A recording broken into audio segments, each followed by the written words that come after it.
Good morning, everyone, and welcome to our plenary on oral history and the ethic of learning. I'm so happy to see such a large group assembled here this morning. I'm looking forward to a wonderful conversation.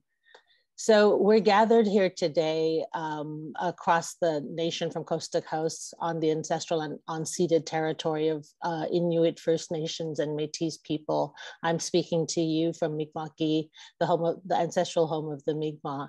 And I hope that we can take a moment to acknowledge the Indigenous peoples of the lands that we're all on today.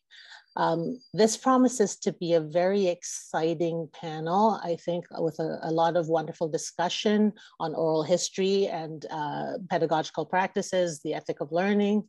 We have a very full panel, and in the interest of time, what I've asked all our presenters to do today is provide you with a quick introduction to themselves and just get the ball rolling. So let's get started with our first presenter, Louise. Bienvenue. Oui, merci beaucoup, Claudine. Et merci à Stevenson qui m'a invité à prendre part à cette table ronde sur l'histoire orale.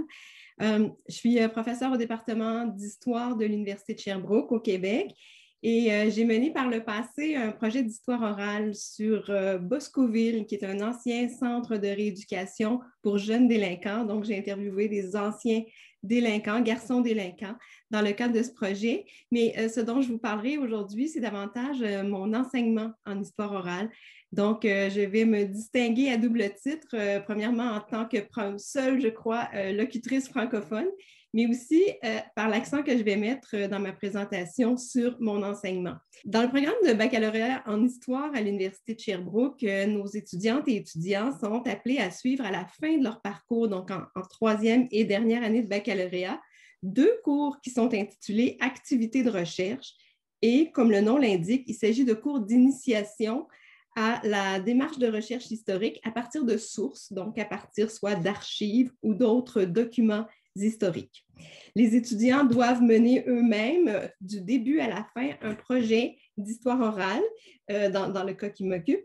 Ils doivent se familiariser avec toutes les étapes de la recherche, depuis l'identification d'un sujet, d'une problématique, jusqu'à la rédaction d'un travail final qui présente les résultats de recherche. Les professeurs de notre département donnent ces cours en rotation et chacune choisit une thématique ou une approche avec laquelle il est familier, qui est généralement en lien avec ses travaux de recherche. Depuis 2015, j'ai eu la chance d'offrir à 3 occasions une activité de recherche sur l'histoire orale. Alors, dans les premières séances de ce cours, je consacre du temps en classe aux balises méthodologiques, bien entendu, et je présente aussi les particularités de l'histoire orale. Les questions éthiques prennent rapidement la vedette dans nos discussions en classe. Comme les étudiants doivent réaliser eux-mêmes 1 à 2 entrevues d'histoire orale, on prend le temps de réfléchir aux interactions entre un chercheur universitaire et les témoins, les personnes interviewées, et aux possibles rapports de pouvoir que cette rencontre suppose. Donc, en plus des paramètres habituels reliés à la classe, au genre, à la race, j'aime aussi sensibiliser les étudiants à la question des rapports intergénérationnels, donc à la question de l'âge dans le type d'interaction qu'ils ont avec les personnes qu'ils rencontrent. Par ailleurs, la question de l'enregistrement des entrevues en audio ou en vidéo se pose aussi sur le plan technique, bien entendu, mais aussi sur le plan éthique. On discute entre autres des difficultés, en fait, de la question des rapports au corps et à l'image et aux différences entre hommes et femmes en ce regard. Et je leur parle d'études qui ont montré que plusieurs femmes âgées hésitaient à se faire filmer devant une caméra, étaient très mal à l'aise avec cette pratique. Donc, ça nous amène à réfléchir aussi sur ces enjeux de genre. La question des degrés de confidentialité à respecter est aussi au programme de nos discussions et également l'enjeu de la retranscription en verbatim. La question bien technique d'en faire ou pas se pose, bien entendu, mais ça nous amène aussi à réfléchir au niveau de langage qui sont utilisés. Est-ce qu'en retranscrivant et en citant des passages intégralement, mot à mot, sans faire aucun changement, aucune édition, est quelque chose qui respecte le témoin, ou si alors ça renforce certaines différences? Est-ce que ça souligne à grands traits, par exemple, leur appartenance de classe, un faible niveau d'instruction, par exemple, ou une plus difficile maîtrise de la langue? Alors, toutes ces questions-là sont abordées dans un premier temps, mais l'essentiel du cours, c'est bien sûr le projet que les étudiantes et étudiants doivent mener. Ils le mènent soit seuls ou soit plus généralement en équipe de 2. Comme on peut voir ici, c'est Thomas et Dorothée qui ont mené un projet auprès des étudiants auprès de personnes qui sont réfugiées de la mer, donc plus particulièrement les réfugiés vietnamiens qui sont arrivés à Sherbrooke entre 1975 et 1990.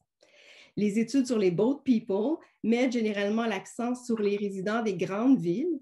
Alors, leur projet avait la particularité de s'intéresser à Sherbrooke et de regarder ça sous un angle, regarder cette réalité sous un angle régional. Ils ont, Thomas et Dorothée, interviewé 2 hommes et 2 femmes qui appartiennent à ce groupe d'anciens réfugiés. Et ils ont pu mieux saisir en discutant avec eux ce que représentaient, par exemple, comme défi l'apprentissage du français et puis aussi l'accès à l'emploi dans leur processus d'intégration. Les témoignages aussi qu'ils ont recueillis ont souligné l'importance des programmes de parrainage qui ont été mis en place pour faciliter l'intégration des réfugiés. Les témoins ont également pu parler de leur perception de la communauté d'accueil sherbrookoise, alors perception généralement positive, mais parfois aussi avec certaines critiques. Alors, Maxime et Noémie, une autre équipe, ont mené pour leur part une étude sur les mécanismes de transmission des traditions au sein de la communauté Innu de Pasquashipi, à 500 km au nord-est de cette île.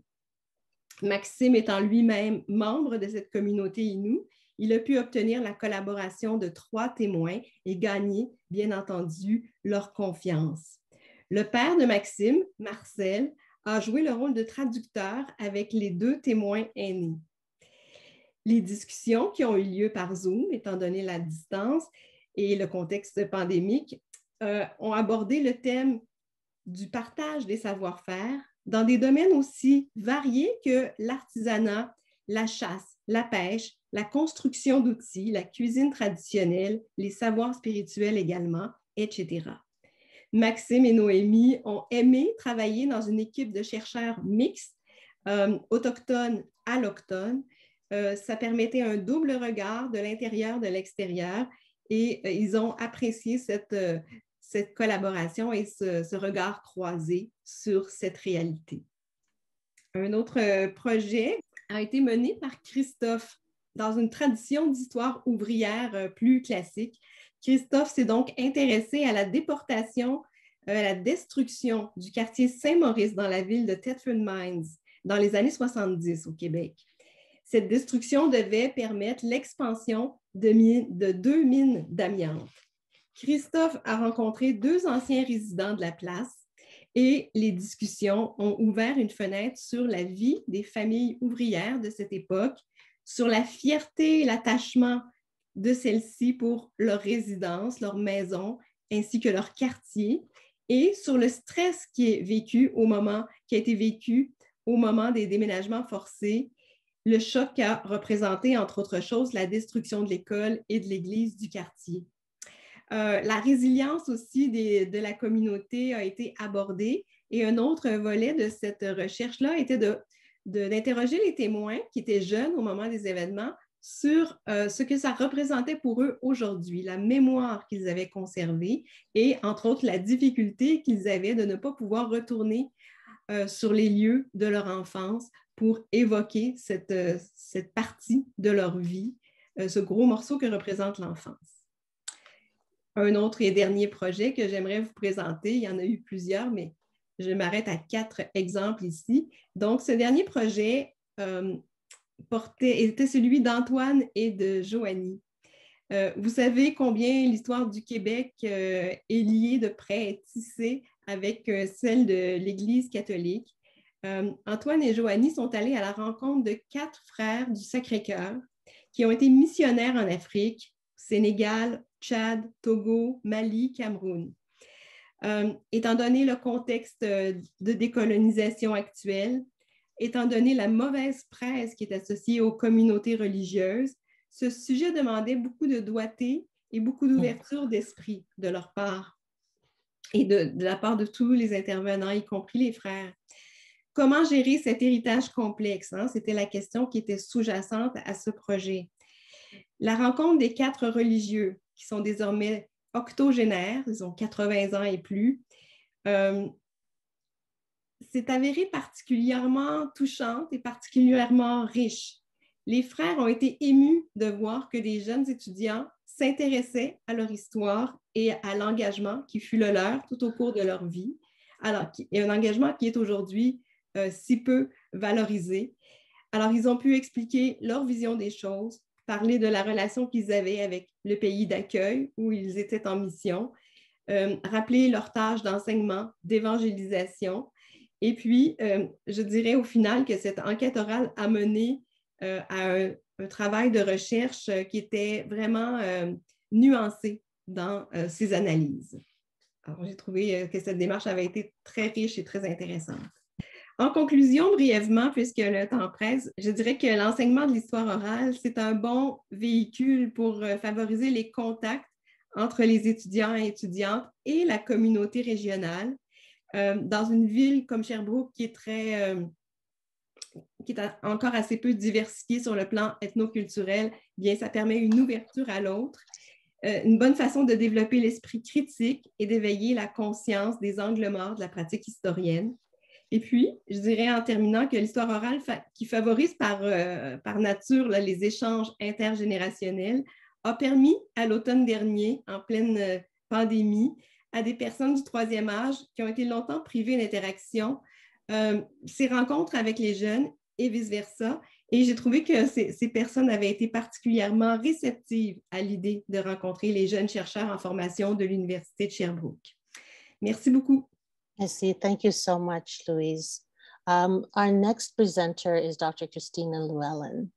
Thanks so much. I'm a professor in the Department of Social Development Studies at Renison University College at the University of Waterloo. I'm also affiliated faculty in the Department of History at the University of Waterloo. And as you'll find out through part of this project, as a historian, I'm also part of the Games Institute there, which is has been a very interesting turn of events.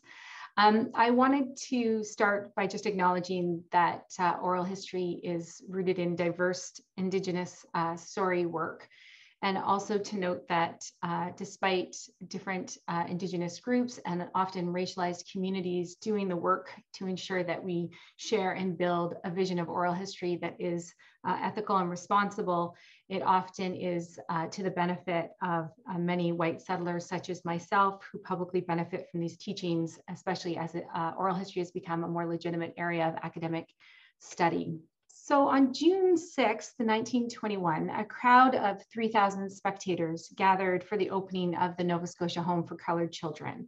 The newspapers described this as the greatest event in the history of colored people in Nova Scotia. But the story of the home is one of a larger history of institutionalized racism for the care of children in Canada. In this case, a white government purchased land and handed over the authority to mostly Black workers, but the home was chronically under-resourced, and the state turned its back when a cycle of poverty and violence, which is very much based on the history of systemic racism, manifested itself within the home. So there are records of approximately 700 children over the 70 years of the home's existence that speak of the home as a place of abuse and neglect. So the project that I had the benefit of working on and directing is the Digital Oral Histories for Reconciliation, the Nova Scotia Home for Colored Children History Education Initiative. It was far too long a title. We refer to it as DOHR, D-O-H-R, but it's very appropriate with respect to the door of what was supposed to be a home-like environment. DOHR was established with the restorative inquiry in Nova Scotia into the home. That happened in 2015, and it happened with the Nova Scotia government, but thanks to the activism over decades from the former residents who called for this inquiry. The inquiry was explicitly designed restoratively by the former residents because they sought a justice that would deal with the systemic roots of harm. They wanted to center their experiences. They worked on the principle of leave no one behind, and they rejected naming, blaming, and shaming. What they wanted was a process in which others would join them on what they refer to as their journey to light. So the journey to light refers to bringing the silenced histories of institutional harm out of the shadows and into the public light in a way that can collectively transform racist and unjust relations. DORE was created in 2016 to support the inquiry's educational mission, to learn together about the history of the home and racism, to understand not only what happened, but why it matters for all of us, and to build their referencing of reconciliation as a notion of right relations going forward. DORE supports the former residents specifically in their invitation to young people to join in their journey to light. The result has been the creation of a history curriculum for secondary school students. The curriculum centers around, although it is a much longer 5-lesson curriculum, a 15-minute virtual reality experience of the home based on 3 former residents' oral histories. You'll see there in the bottom, that is Jerry Morrison, Tracy Dorrington Skinner, and Tony Smith. They are the narrators of the VR experience as well as the co-designers of the curriculum, although they had the will of the full former residents community, which was activated through a group called, with the acronym VOICES, Victims of Institutional Child Exploitation Society. It is a project for students to listen with, learn from, and share the responsibility or power for justice. And it has certainly meant that for me as an oral historian. Before the DORE project, I had engaged in oral history projects that were one-on-one individual interviews with fairly standard ethical, what we consider to be fairly standard ethical procedures now. DORE was a very different learning experience for me. It was based on the co-creation of oral histories with survivors and for the sake of teaching others through oral history about difficult knowledge, or what Deborah Britzman refers to as challenges in learning from histories rooted in oppression. And I was called upon in part to do this work because of my increasing work I had been doing in oral history and education. So this required for me to learn how to do oral history research creation and to learn how to do oral history differently. It required a restorative approach in keeping with the inquiry. Now, I only have limited time. I thought it was 7 minutes, but thankfully it's a little bit more than that. So I'm only going to touch upon 3 principles of this approach. The first principle is relationality, the fact that we live in and through relationships to which we must be attentive to do justice. The former residents expressed this principle through the Afrocentric concept of ujima, which means collective work, collective responsibility, the need to have active togetherness for the common good, and in this case, for the redress of racial injustice. This required listening and learning with rather than about the former residents. The project really draws upon a pedagogy of listening, a term that has been developed by Emmanuel Sontag and Bronwyn Lowe, and Bronwyn Lowe was a collaborator on the project. Listening, they talk about it as meaning to stretch the ear as a sensory response of a concern, a curiosity, or an anxiety. The act of listening is an embodied movement to build a relation to something else and to someone else. It is not an individual act, but a social act of sharing and address. For DORE, this meant that first voice is central. Jerry, Tony, and Tracy selected and voiced the stories that are both individual and common stories for the former residents. We were intentional that the VR limits interactivity. There's no game manipulation here. Intentionally, the VR was created in which the voice is positioned for closeness so that the priority was on the act of listening. And the curriculum supports students in what Joanne Archibald refers to as listening with the heart. Listening as an act of remembrance that opens ethical response to engage students as agents of change. Another principle is subsidiarity. This principle refers to a process whereby decisions are made by those most affected by the outcomes. DORE is community-driven. As outlined by the Ontario Federation of Indigenous Friendship Centers USAI research framework, community-driven research is different from community-based or placed because it is about community control. DORE is research creation for community utility, access, voice, and interrelationality. The project is controlled by Voices, the former residents activist organization, and engaged with many other key community partners, including the African Canadian Services Division of the Department of Education. The DOOR team did not hire a company to design VR, but rather engaged in consistent dialogue with the former residents to craft and build the representation of the oral histories in a sense of place. The team also engaged in restorative circles as a critical way to build our accountability and interrelationality to each other, but also with the larger community, including holding public sessions with the broader African Nova Scotian community. The curriculum is going to be open access. Of course, some of that was delayed with COVID. We have piloted it though in schools. This is open access because, as Tony Smith has said, quote, seeing young people learn about residents' experience helps the healing, end quote.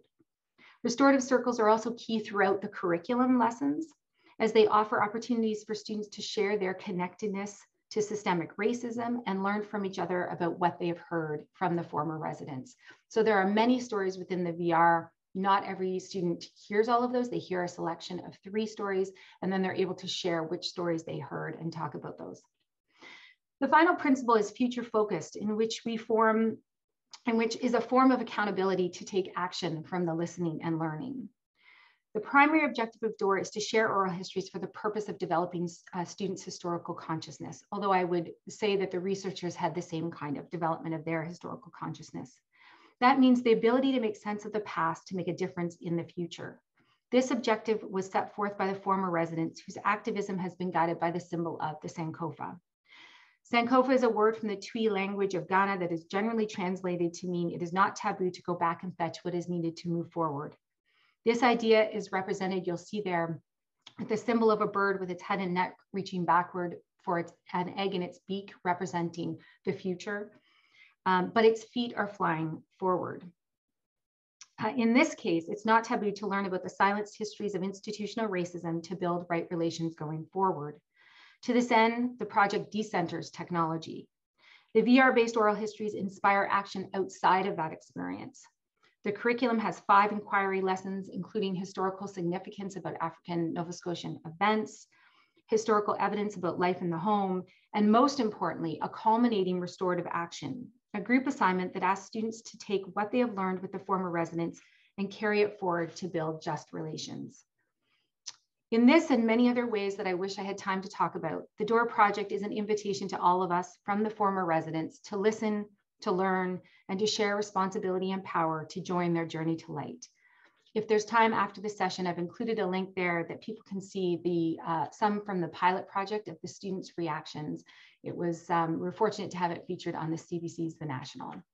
Thanks very much. Thank you, Kristina. So our next speaker lined up is Dr. Allyson Stevenson. Merci, Claudine. Yes, thank you.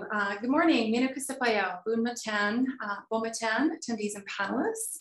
Merci to Claudine for her willingness to chair this panel and for Stephen High for inviting me to participate. As Claudine said, my name is Allyson Stevenson. I'm Métis from Saskatchewan. I'm presently on Treaty 6 territory, the homeland of the Métis people. I'm an assistant professor in Indigenous Studies at the University of Saskatchewan and the Gabriel Dumont Chair in Métis Studies. I certainly do not consider myself a leading expert in oral history. However, I have incorporated oral history methodologies in my past research and intend to work with oral history in my present and future work. And so thank you for sharing those projects. It's really helpful to see what others are doing in this area. And so in the interest of time, I will briefly share some of my current thoughts and considerations as I embark on a new relationship with the community of Cumberland House, Saskatchewan, and begin to frame what will be my ethics application, incorporating principles of Indigenous data sovereignty, ethical principles of working with Indigenous communities, and ways of building our research relationship. And so I'm just gonna set my timer as I've made a note for myself. There we go. And so I've been working with an organization, a nonprofit organization called Quigich Waskahiganak in Kaministville, Manayoskak since March 2021. I've been taking direction from the community, and that really has been the center of the work for the past year. The work with this community and what I'm going to share here reflects my very preliminary thoughts into what will eventually become a larger scale project that will restore the Saskatchewan River by resituating Métis families who called the Saskatchewan River District home in the 19th and 20th century and continue to call that area home. Working from the centering the waters of the Saskatchewan River and the Saskatchewan River Delta, the project will seek to replace Métis people and their territories while tracing movements of individuals and families over time and place. And so working at the beginning of this work, I began a relationship with the community of Cumberland House and the museum community committee. And so for those of you, I don't have a PowerPoint for this presentation. I thought just given the short time frame that I would just share some of my thoughts first. So there was just a question about if I had a PowerPoint. And so for those of you unfamiliar with the community of Cumberland House, it is the oldest settled community in the province of Saskatchewan, as well as home to Cree-speaking First Nations and Métis people who have lived in the region for centuries. The Cree name, Kaministigo Manayoskak, is Cree for Pine Island, and it's situated in the largest inland delta in North America, the Saskatchewan River Delta. This community is surrounded by water in the forms of rivers and streams and located on the shores of Lake Cumberland. And so many in the Métis community and First Nations community retained and continue to speak and revitalize the Cree language, which is the N dialect.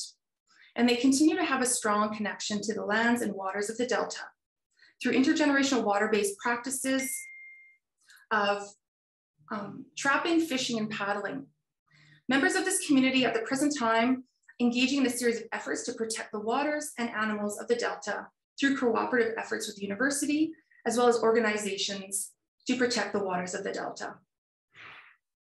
And so the Métis and First Nations people that share the lands and waters of the Cumberland Delta live both on reserve and in the village of Cumberland House. In the older communities on northern lands that were deemed marginal or unproductive like Cumberland House, Indigenous families have continued to engage in Métis and First Nations lifeways, speak languages, and remain in relation to lands and waters. And so these socially and culturally significant activities, despite increasing government intervention and surveillance, enabled the Métis people to undertake and preserve their languages and cultures despite efforts of assimilation and removal. So the museum committee was organized several years ago because of the immense and incredible archival material, cultural, significance of their community that they've preserved. Many of the community members have undertaken various archival and historical research in their own right. And so in meeting with the community, meeting with the committee specifically, I wanted to learn about their goals, as well as understand how I could participate and work alongside them. And I was invited to visit the community last summer, as well as learn about the important landmarks, historical spaces, as well as how members of the community engage with the lands and waters of the Saskatchewan River Delta. So the community has prioritized preserving their history through the creation of a museum, the passing on of their history, their Indigenous history to the community to the youth, revitalizing the Cree language, honoring elders and veterans, as well as decolonizing the history of the people of the region, as well as renaming various buildings and locations with Indigenous names. And so the community has an incredible material, cultural, intellectual, and cultural legacy that they are interested in preserving and sharing. The community has produced, that's a kind of, has been home to, is probably a better way of phrasing it, incredible teachers, politicians, athletes, knowledge keepers, artists, and leaders, as well as elders and knowledge keepers. The community has many recordings from elders that they are interested in, for example, having digitized to be utilized in the school in order to teach the language, as well as traditional methods of harvesting, land use, and cultural knowledge that are contained in these oral histories. The community has also invited me to engage in oral history collection with elders in the community, as elders and their teachings are held in incredibly high esteem, and the community deeply desires to have their teachings preserved. In order to do this work and come alongside the community to support their goals, I've been reading widely in the preparation of my ethics proposal because of the enormous responsibility I feel to ensure the safe and ethical collection, preservation, and historical protection of these histories. And so in doing so, I've been, of course, engaged in an ongoing decolonization of my methodologies and really looking at this work as reciprocity in action. And so in bringing my own skills and expertise and resources to the work of this collaboration with the museum committee, I've also been learning the language from the community. And so that is a priority for the community and a priority for myself as well, as reciprocity is at the heart of this developing relationship. As such, I'm adopting an ethic of learning as I engage with the community. I take direction from the community leaders about their interests, provide whatever support, expertise, and information that I have access to as they teach me the Cree language for places, relationships, and now research. Recently, we are working together to develop research terminology in the Cree language for historical research, terms for archival research, archive, file, database, and others that are typically associated with Western concepts.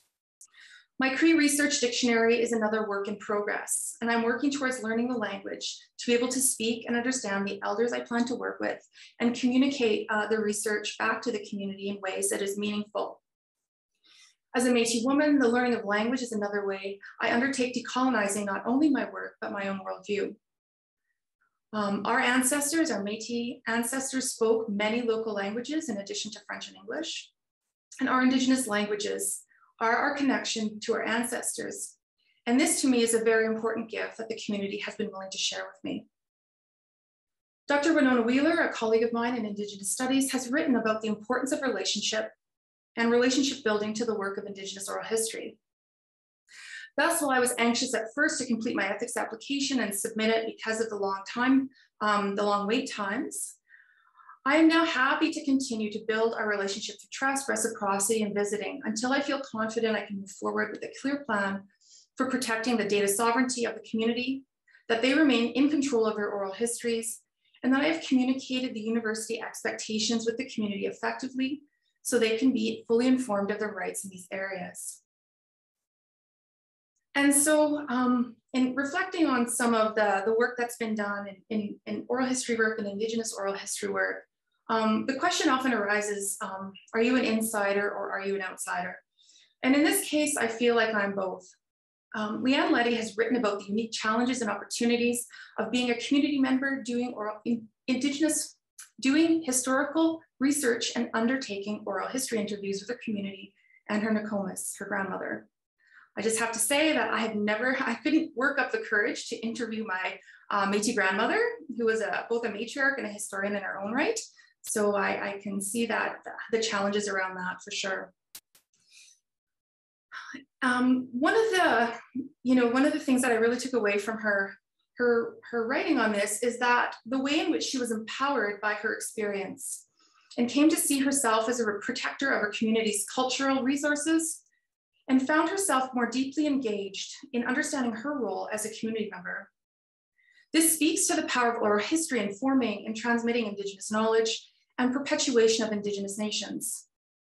As many may know, I was adopted and raised in a non-Indigenous family, and I came back to my home community of Kristina, where my Métis family settled in the 1890s. Our kinship connections have been severed, and as such, so have opportunities to sit at my grandmother's kitchen table, gather medicines, pick berries, or go visiting. While I did do all these things with my adoptive grandmothers and family members, my formation as a Métis woman with knowledge of the land, kinship, and responsibilities to protect the land came later in life. Oral history for Indigenous people is more than a methodology, although it is that too. As Indigenous historians trained in historical methods, we have worked hard to obtain archival research skills, read deeply into the historiography of our respective fields, establish publication records in prestigious journals, and have spoken at conferences with the majority non-Indigenous historians and scholars. However, we are also working on rebuilding or revitalizing our lost kinship connections, intellectual traditions, connections to lands and languages. The community of Cumberland House is where my great-grandmother Florence Ayes was born, and many of her family resided and still reside there. My husband's family is also connected to Cumberland House through marriage. I found this through working with the community when they asked about my relatives. Our genealogy showed long-standing relationships through several Métis lines, and this new knowledge changed my perspective as a researcher to some degree. I feel a stronger connection to the history of the community and those surrounding it, because it is also the history of my family, and it excites me that my work will continue to build the knowledge for future generations. For the community, this connection made them happy, and I was welcomed into the Wahkotwin community kinship. Working together now takes place in formal and informal ways. I'm energized when I learn more about the community or I can help them with a question that they have. I invite them to events and talks so they can hear and participate in scholarly conversations. We have shared goals, but ultimately I know they are doing the hardest work of laboring for their families, community, and nation day in and day out. As a researcher and professor who did not grow up in the community, I don't have the day-to-day lived experience of being Indigenous in an Indigenous community. I understand and respect the limits of my insider position and do not want to assume that I should have special consideration or expect these kinship connections to take the place of the importance of building meaningful, trust-based relationships rooted in respect and ethical engagement. To conclude, these are my reflections as I begin this research project that will continue assisting in preserving, protecting, as well as protecting Indigenous oral history collections in the possession of the community, as well as undertaking interviews with elders who are currently living there. As I continue to work with Cumberland House, our mutual goal is to ensure that these histories will continue to speak to the next generation of Indigenous youth and take up the important role of intergenerational knowledge transfer of Indigenous oral history. Before I will move forward in this community, with this community, I will continue to learn proper handling and safeguarding of this knowledge grounded in Indigenous ethics and intellectual rights, with what I feel should be a full comprehension of the principles of Indigenous data sovereignty and Indigenous data management that is emerging. Ultimately, the goal I have for this research is to use whatever resources I have access to support the objectives of the community for preserving their historical and material legacy. I am as much a learner here as the community generously shares its language, histories, and relationships with me as I ethically engage as an Indigenous historian entrusted with the responsibility to share these histories with others. Before undertaking work with oral histories, I'm devoting my time to creating a relationship based on an ethic of reciprocity and caring through using my academic skills for the benefit of this community. So that's where I am for now, and I look forward to any questions anyone might have. Thank you. Thank you, Allyson. A lot to think about. So let's move on to our next speaker, Dr. Katrina Srigley. On in, good morning, bonjour everyone. Miigwech, and thank you for the invitation to join you. It's a real honor to join these wonderful colleagues and to have been invited by Stephen High to be part of this panel. I'm speaking to you today from Bising Nishnawbek territory. These are lands that are stewarded by the Nishnawbek, and in my case, particularly Doki's First Nation and Nipissing First Nation. They're also protected by the Robinson-Huron Treaty of 1850. I wasn't born and raised on this territory. I was in fact born and raised in Toronto, on lands governed by the Dish with One Spoon and Toronto Purchase treaties. And these are lands presently stewarded by the Mississaugas of the Credit. My ancestors were settlers to that territory starting in the 18th century. And I moved to this beautiful territory in 2005 to take a job as an historian at Nipissing University. And I'm really grateful to live and work here with all my relations, to be a mother and a partner and a colleague and a friend here. So when I introduce myself in this way, I do so with intent, which is to place myself in relation for those who are listening to me, to give you a sense of the knowledge, the skill, and the experience that I carry, and enact between us the beginnings of, or for those of us who know one another already, an extension of a relationship. And it is relationality and the ethics of learning in relationship that will be the focus of my time this morning, to engage with the question that was posed for us for this plenary about how the ethic of learning with has shaped and shifted power in my oral history research. The process of establishing self in relation is a fundamental part of storytelling and story listening, as we've already heard this morning, or learning about the past through stories. This circle within a circle reflects the research framework that I want to highlight today. It has its origin in Azokaneg, or foundational sacred stories, the foundational sacred stories of the territory that I'm on, including one version of the creation story carried by my friend and colleague and knowledge holder, Terry Dokis, which starts with this image. This image carries many teachings. It's understood to be a symbol of the creator, a reflection of time. It can be found on pictographs across Anishinaabeg territory. Most of these teachings and the stories associated with them are not mine to share. I have established a relationship with the circle within a circle and apply this framework for thinking about the ethic of learning with. In their writing about the Anishinaabeg creation stories, Leanne Simpson and Edna Manitowabi remind us that we are all living in creation stories, and that it's important to see ourselves in creation and reflect on our positions, our responsibilities, and our roles within those stories. In teaching and learning contexts, Autumn Barley and I have called this process of reflection unlearning to learn, or learning to unlearn. What I share today emerges from my own learning research journey over 15 years with elders and knowledge keepers of Nipissing First Nation, and particularly for this work, the scholarship of Anishinaabeg intellectuals and colleagues in a range of fields, authors of stories and storytelling, and Indigenous historians from across and beyond Turtle Island, and I'm grateful to them.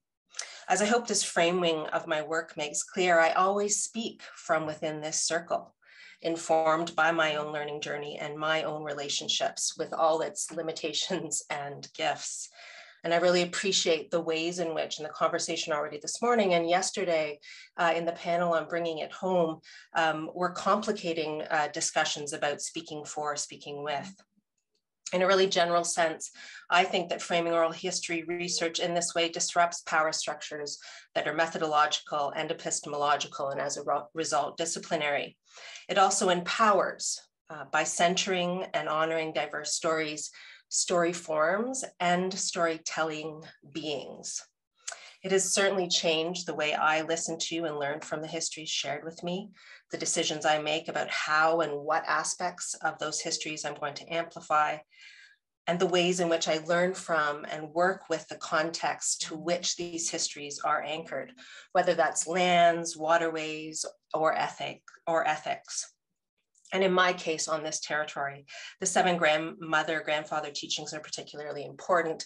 And I've written about that in relationship to my work on the Nipissing Warriors hockey team and Beezing Anishinaabeg Kwewak histories.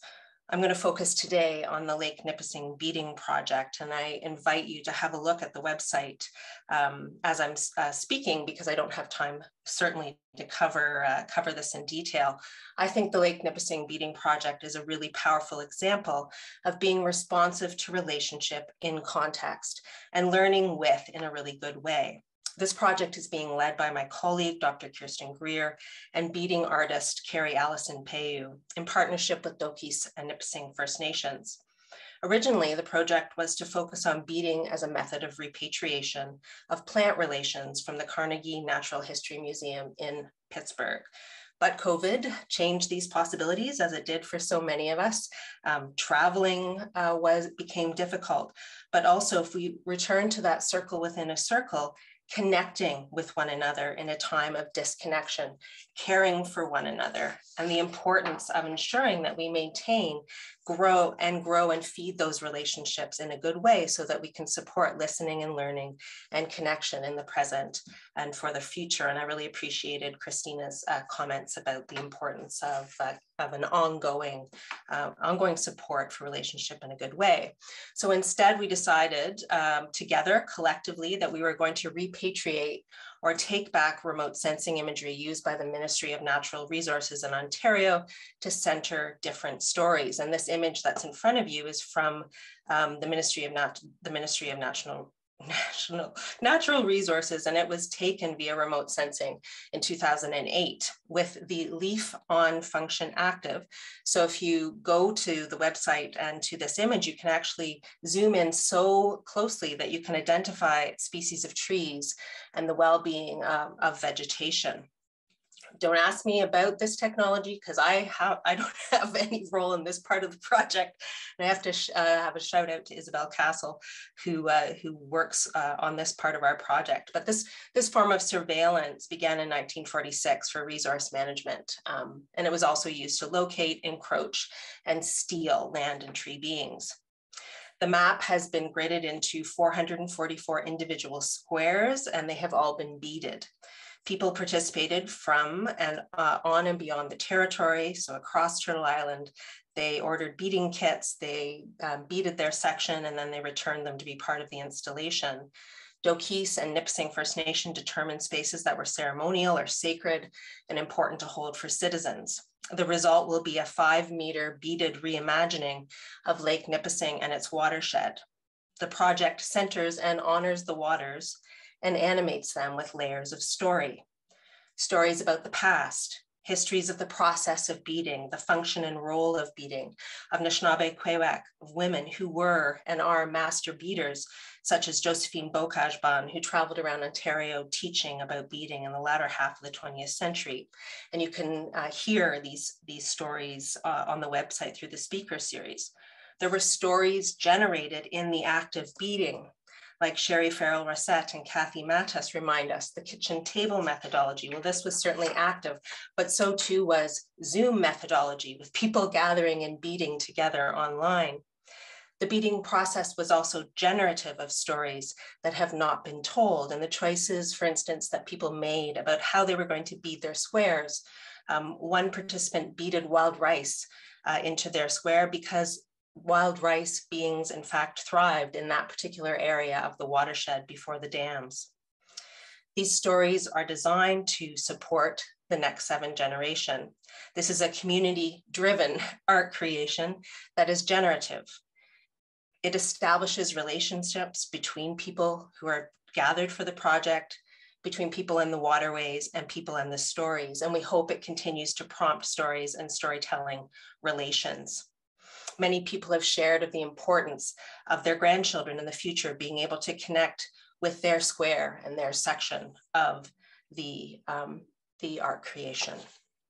So I'm going to just spend my last minute or so talking about the square that I beaded, returning to that circle within a circle and the ethics of the lands on which I'm working.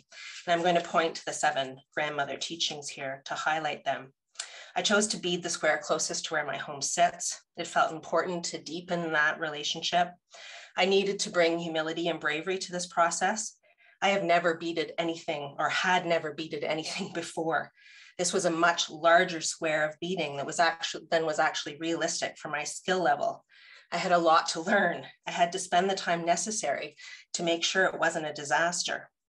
In the act of beading the waters with beautiful beads, I showed them respect and love. I honored the water and its caretakers. As I beaded, which did take me many, many hours, I thought about those waters and the difference between this representation of them and what I see when I walk there. What are the differences and similarities? What has happened to produce these changes and continuities? What are the truths and wisdom and honesty that needs to be centered to explain that? The next step will be to visit with and record and map stories of the beading process, the choices people made about their beading. This will further animate the watershed with histories. You'll note that the typical one-on-one interview arrives much later in the project. The project opened in unceded Mi'kmaq territory in Jipuktuk, Halifax, and is traveling along the migration trail to Beezing territory later this summer, and then onward to Bawating to the Sioux and Thunder Bay. So I'll just conclude by saying All of this really became possible because of the ethic of learning with and relationship in a good way, and of empowering and centering and honoring diverse histories and story forms and storytelling beings. Miigwech, thank you for your time. Thank you so much, Katrina. That was fascinating. So our next speaker is Stacey Zembrzycki. So good morning, everyone. My name is Stacey Zembrzycki. It's so good to see many of you after a long time being locked up in our homes. I teach in the History and Classics Department at Dawson College in Tiohtià:ke on the unceded territory of the Kanien'kehá:ka people. Although I'm currently in Tiohtià:ke, I want to acknowledge that the research I'm going to discuss today actually takes place on the traditional territory of the Anishinaabeg and Wahnapitae First Nations, which is protected, as Katrina noted, by the Robinson-Huron Treaty of 1850. I also want to thank Stephen High today for inviting me to participate on this panel, and also for pushing me to finally get some of this research off of my computer that I've long been thinking about and working on, but haven't taken public, and obviously to Claudine for chairing this session. So in 2014, I received SSHRC funding to explore the connections between mining, environmental harm, and health among members of Sudbury's diverse ethnic communities during the post-war period. It was a bit of an opening of a can of worms, but truthfully, I had begun thinking about these relationships while conducting research for my PhD thesis long before in 2004, which resulted, as many of you know, in the publication of According to Baba. In particular, when I was conducting those oral histories with Sudbury's Ukrainians, most of whom had been children during the 1930s, I had heard far too many stories about the early deaths of their parents and their relatives due to cancer, other diseases as well.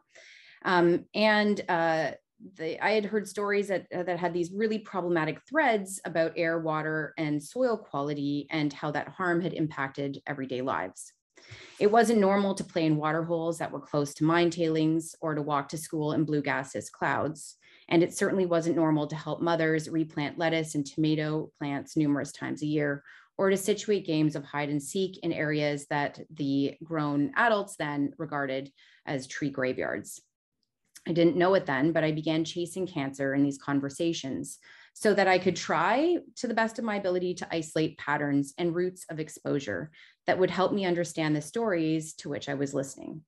I use the verb chasing because as a historian, I don't think that I have the tools to track this disease in real time with a living, although I have a crowdsourcing idea and I'm going to try, but that's for another time.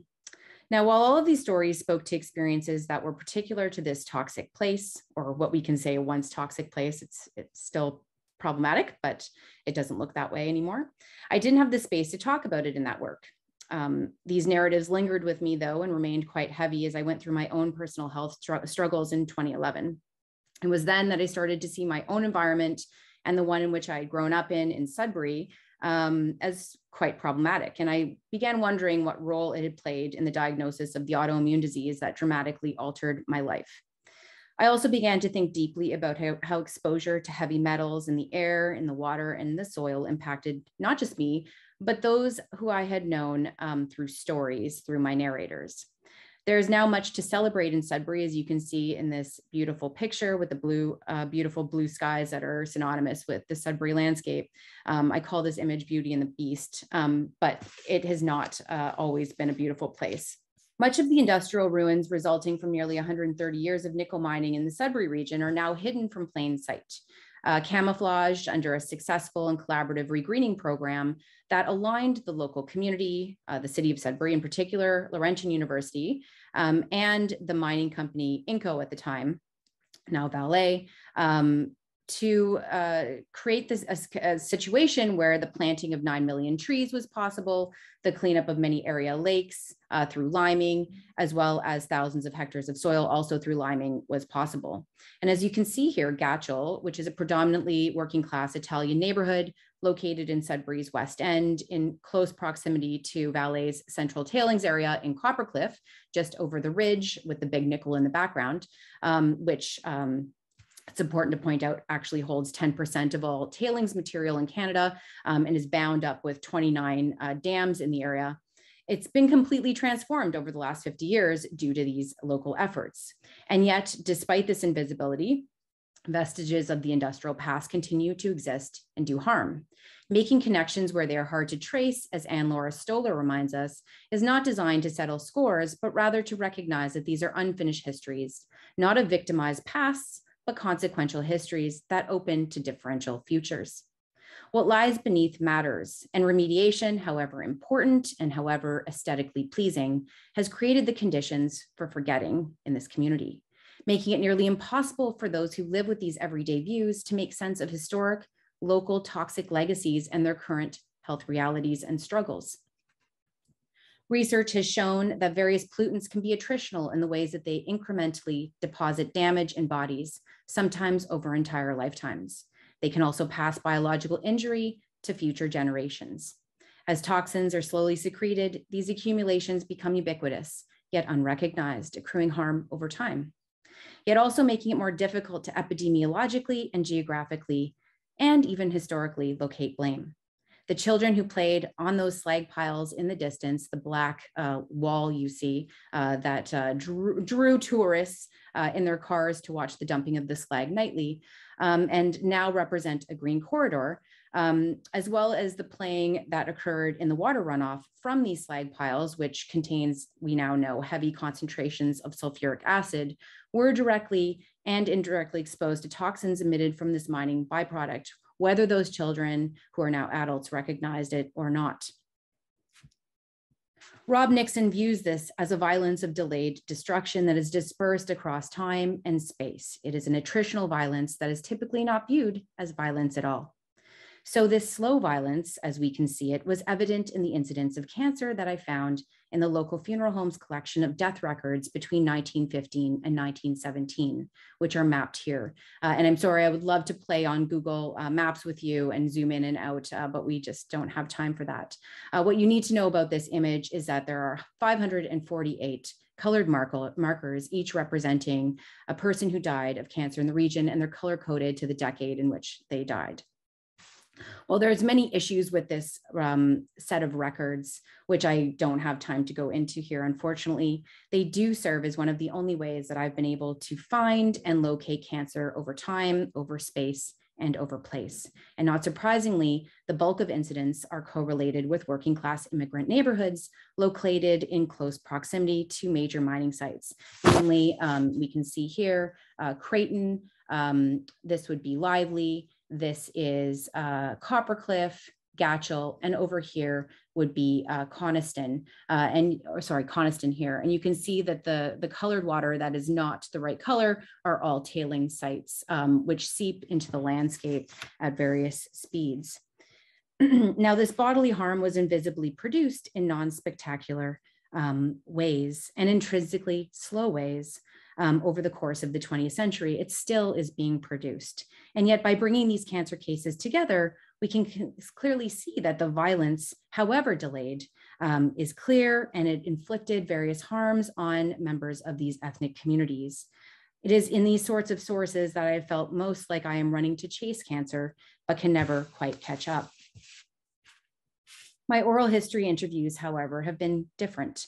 They have given me the opportunity to speak with cancer survivors, allowing me to sort of stop running, albeit temporarily, to listen to my narrators about workplace exposure and the latency periods that led to their diagnoses. And those conversations are a little bit easier because they are documented in the archives through the fight of USW 6500 over the last 60 years.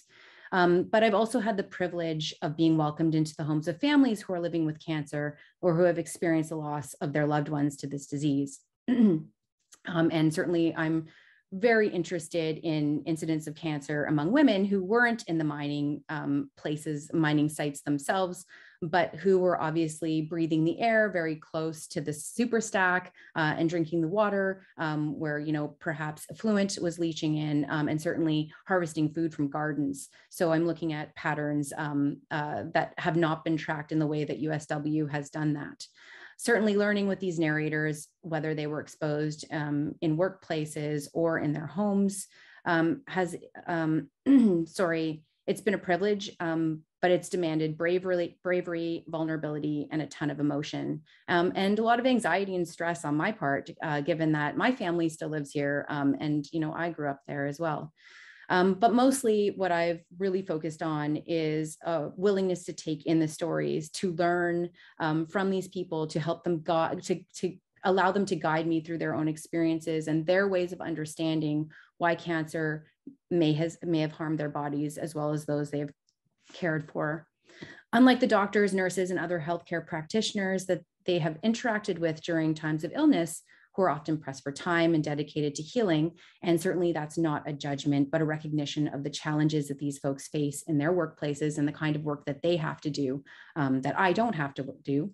The interviews served as spaces where my narrators could ponder the why me question, the popular why is this happening to me question, enabling us to recognize the slow violence that has been an integral part of their lived experience and talk through a variety of reasons behind it that they, seeing these everyday views are not able to articulate until it is sort of brought to their attention. It was here in these spaces that I heard about workplace struggles to improve air quality and to fight for adequate safety equipment. And the sinter plant survivors on the left of your screen here are they're fighters. Most of them have survived numerous cancers, and they have worked, they have aligned themselves with USW 6500. Sadly, a couple of them have since passed away since I interviewed them in 2015. And it was in these spaces where we could also talk about drinking water, where it originated, how heavy metals impacted soil quality in gardens, something many of them had never spoken about, even though they had placed claims to the mining company for damages, and how the smell of sulfur and the inability to breathe on days when emissions were high, something I experienced growing up in Sudbury, might have impacted their bodies and particularly their lungs. These conversations, more than anything else, also allowed me to understand what it's like to be sick in an underserviced region where healthcare has long been, accessed in places like Toronto, far away from family and loved ones. Learning with involves slowing down and taking in the harm on many fronts. Most importantly, learning with, as you can see in the pictures that I just showed you, as well as the ones here, involved being in the environment itself. Forging relationships beyond kitchen tables was central to establishing trust, but mostly to understanding roots of cancer transmission in the community as it is understood by my narrators. This meant that learning with narrators happened in car rides around the town, on walks through neighborhoods, many, many walks, following the ways that water tracked through areas. And it was Mr. Stradiato here in the bottom left corner who walked me through Gatchel and lifted manhole covers and tracked what was happening from the tailings into the community, making pasta at the Italian Club, as you can see here in Copper Cliffs, Little Italy in the top right corner, harvesting beans in local gardens and sitting on the end of a dock of a formerly acidified lake where my understanding originated. While it was hard to see the 130 years of harm that I've located in a variety of archival sources, we could talk about it no less, returning to the memories that they had of the ways that things used to be and thinking about how that legacy still manifests in everyday bodies. Forgetting is implicitly tied to the region's drastic and dramatic shift from a moonscape to a greenscape. But these stories allowed us to come together and remember the toxic legacies that lie beneath. And again, as Laura Stoller states, continue to do harm. This is slow, long-haul research that requires me to maintain relationships over time, space, and through experience. Something that, I'm privileged that SSHRC granted me this grant, but the grant doesn't go long enough or far enough in terms of continuing to speak with my narrators, tracking developments in their own health and those of their loved ones, and even returning for funerals. We're now chasing cancer as well as other illnesses that lead to death together. That's how I see this project, as it's a sort of historical epidemiology. And it is through these three-way conversations between myself, my narrators, and the lived environment that allow us to continue to search for cancer's slow and incremental beginnings. Interviews about health and wellness require an integrated approach that centers people first and foremost, a variable that is often lost in discussions pertaining to the remarkable progress that has been made in this very green place. And it is in these stories and the dedication to learning with that makes knowing, however evasive, possible. Thank you. Thank you so much, Stacey. Our next presenter is Dr. Janis Thiessen. Good morning, I'm Janis Thiessen. My Mennonite ancestors were active participants in the dispossession and displacement of Indigenous peoples from their lands in the late 19th century in what's now Manitoba, and a century earlier in present-day Ukraine. I'm a professor of history at the University of Winnipeg and the author of 4, soon to be 5 books that incorporate oral history sources and methodology. My thanks to Stephen High for the invitation to join my colleagues today to share a bit about my current oral history research, the Manitoba Food History Project. So this project is funded by SSHRC, the U of W Research Office, and Diversity Foods, which is a social enterprise that provides food on the U of W campus. We've got our 2 main research questions there. The project is led by me as principal investigator, together with collaborators Kimberly Moore and Kent Davies, who operate the Oral History Center at U of W. In addition to archival research, much of our work involves conducting oral history interviews in places of business or on board the Manitoba Food History truck. More about that later. So there are 3 points that I want to share about our project as it relates to the ethic of sharing, before ending with a very hasty tour of our project website. So first would be the status of my 2 research partners who are not faculty members. I was unable to include them as co-investigators on my SSHRC application, as my university did not classify them as researchers at that time. Subsequent to that, we were able to have them appointed as adjunct professors and thus researchers, but their adjunct status expires after a few years, and administration on my campus have debated whether to change and formalize the process for appointing people as adjuncts.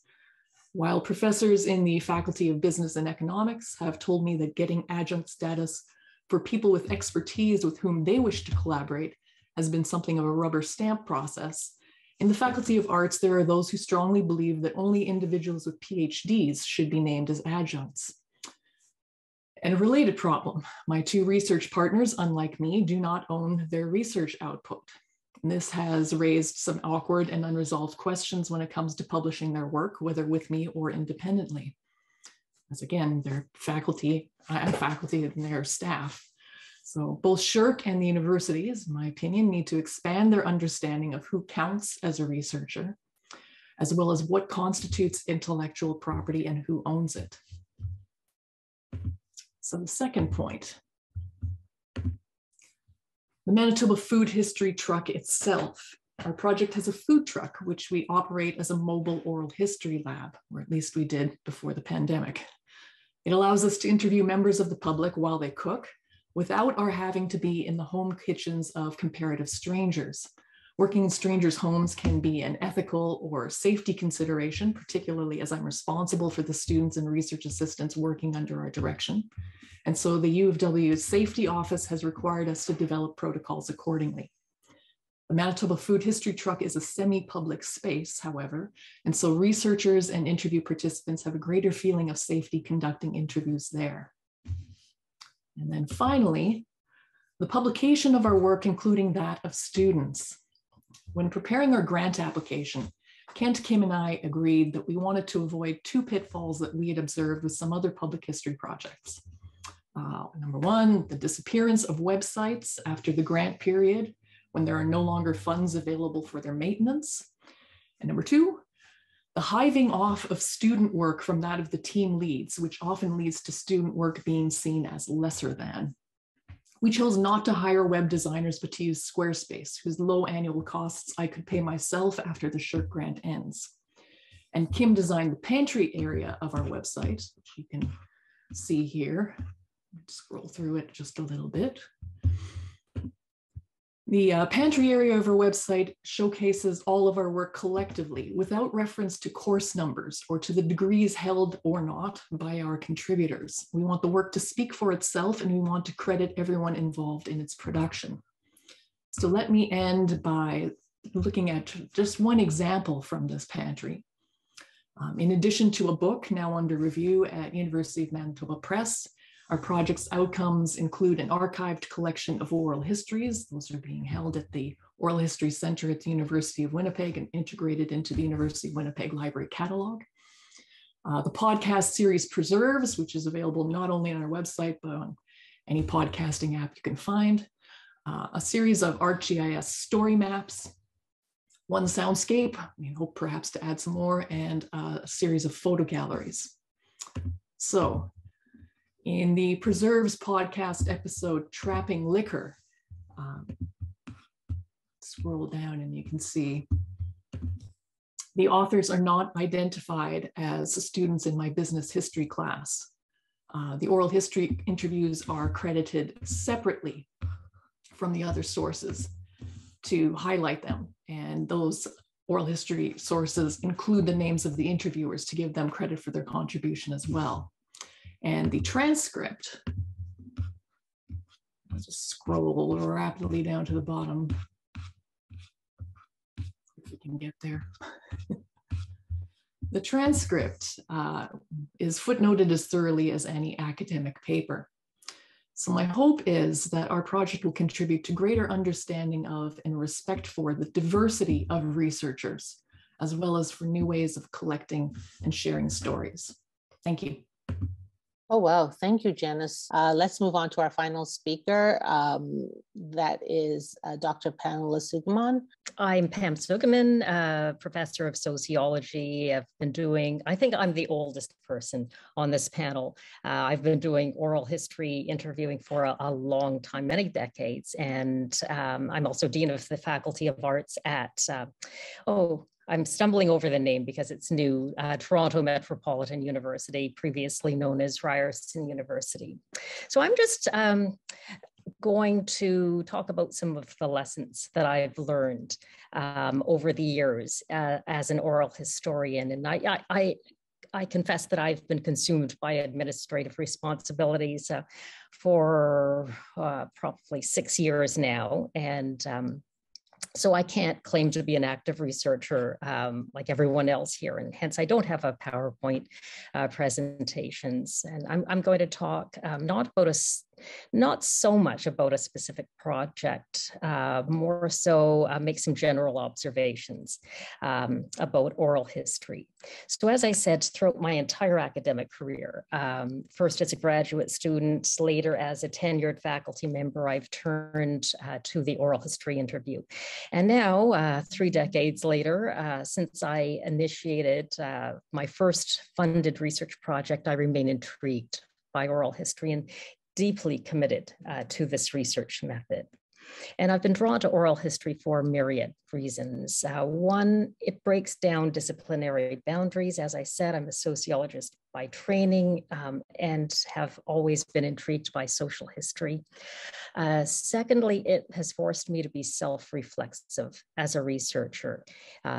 Oral history situates the researcher herself in the project, and not as a detached observer, but as an active participant. And given this, oral history has prompted me to seriously consider the importance of relationships and relationship building, namely the relationship between the researcher and the individual or community that is being researched, the sharing of voices, many of which have been silenced or marginalized in the past, and importantly, the interpretation of those voices.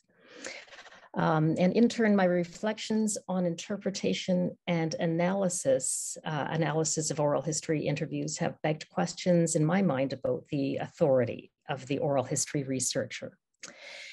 Oral history has also inspired me to think carefully about the place of personal memory in public histories, and in doing so has brought humanity to the wider history project. As well, oral history interviews have inspired me to critically reflect on the meaning of language, of pauses, of silences, of seeming omissions, of seeming contradictions, emotion, and narrative in the research process. And lastly, all of the research that I have done has been shaped by a desire to enhance my understanding of race, of racial identity, racialization, and racism. And oral history has taught me to deeply think about race both as lived experience or in lived experience and as a structural outcome. So most of my work, as some of you may know, over the last couple of decades has centered on my own community, the Japanese Canadian community. And as a Sansei, which is a third generation Japanese Canadian, my academic journey has collided with a very personal one, as I've sought to understand the ways in which the uprooting, the dispossession, the internment, incarceration, relocation, and forced assimilation of my community is narrated in personal memory many decades after the war. And for at least a couple of decades, I did this research in solo. To my mind, during these years, I produced my most meaningful work. However, on the heels of this work, I was invited to join a large multi-million-dollar project on the dispossession of Japanese Canadians as part of their forced displacement. And the project was led by a group of academics, all white men, and I was brought on as the oral history lead. And my intent in mentioning this is not to recenter whiteness, rather, it's to use this as a springboard to raise some pressing questions that have been on my mind of late about the role of oral historians in interdisciplinary research projects, the ways in which racial politics and racial dynamics shape oral history interviews, and the importance of relationship building in research, as well as the implications of doing academic research that is deeply personal, and what this means for questions of power, authority, and expertise. So first of all, deeply personal research. And Stacey and I have had a number of conversations over the years about the vulnerabilities of doing research that is deeply personal. And I would say vulnerable, and I won't speak for you, Stacey, but you'd probably, assuming you'd agree, vulnerabilities, but also affirmation. I think this kind of research is also very affirming. So like other Japanese Canadians of my generation, I was highly assimilated, never learned Japanese. Pamela, named Pamela with a hidden Japanese middle name. Didn't know anything, wasn't taught anything about my cultural heritage. So my oral history interviews brought me something different. It brought me a sense of my own identity, my racial identity. It brought me a sense of belonging in a community that was previously unknown to me, as I grew up in a very homogenous Eastern European, Anglo-Saxon neighborhood in the city of Toronto. The oral history interviews introduced to my world personal interactions, indeed relationships with other Japanese Canadians of different generations. So it just affirmed my racial and cultural identity and unsettled the feelings or disrupted the feelings of shame that I had earlier felt about my race, my family, and my community. There was not even an illusory academic detachment to all of this work. This meant that my interviews, oral history interviews, were sometimes messy, often emotive, always relational. As Kristina said earlier, it's important to listen with the heart. And I think that's what I've tried to do, I've done. And in my mind, a meaningful oral history interview rests on building a relationship that is sensitive, of mutual respect, of trust and understanding. It cannot be a transactional relationship. And no, this does not mean that the research process is going to be efficient. Building relationships takes time. And I think that's just an essential component of oral history research.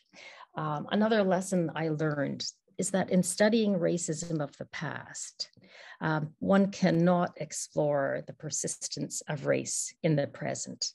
So oral histories about racism, racial histories, racialization can trigger, they can re-traumatize, people experience intergenerational trauma.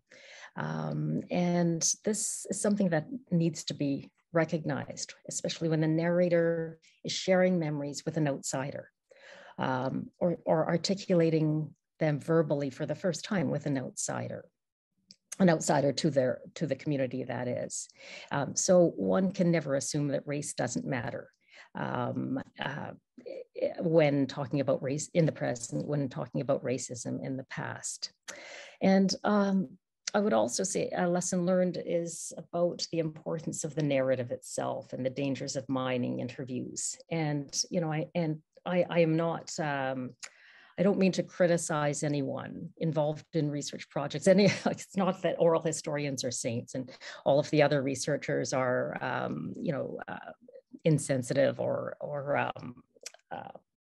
are unaware of the context in which these interviews take place. But I think it's an important reminder that oral histories must be taken into context and not, I think it's dangerous when one selects a quote. And I did this early as a graduate student, a quote simply to illustrate a point or to validate a point or an analysis. There are dangers of exposing narrators, of misrepresenting them, of overlooking all those pauses and silences, of taking, as I said, words completely out of context. Any oral history narrator can tell you that they're not going to, and they're not willing to separate the event in which you may be, as a researcher, may be interested in from the rest of their lives. And they don't want to be defined as victims, and they don't want to be defined by the racism that they experienced, and time is a fluid concept. I'm aware of time, speaking of time, so I'll just quickly I'll skip a couple of points I was going to make, but I wanted to just briefly raise some questions about sharing voice and sharing power and authority. And it's another lesson that I've learned is that oral historians may disseminate or publicly share marginalized voices, but they do not automatically, in doing so, they do not automatically equalize.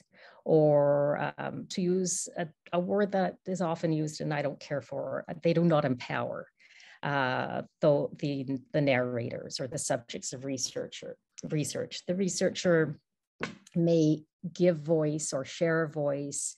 I don't think this necessarily redistributes power. And in most cases, the researcher does maintain authority. Also, it's important to remember that sharing is not always a cathartic act for the silenced, the marginalized, and the oppressed. And in the case of large research projects, we need to consider that there are different actors. It's not only the oral historian and the narrator, it's the other members of the project, the oral historian and the narrator. And all of this is further complicated by our intersectional identities. Thank you, everyone. And I've left a few minutes for general questions. Thank you so much, Pam. And I'm happy that you ended up going last, and because you've managed to kind of provide us with an overview of some of the things we need to think about in the practice of oral history, and some wonderful cautions for those people going into their first project or beginning to think about what are the things that I need to know from someone who's done it for a long time. So I think that's important.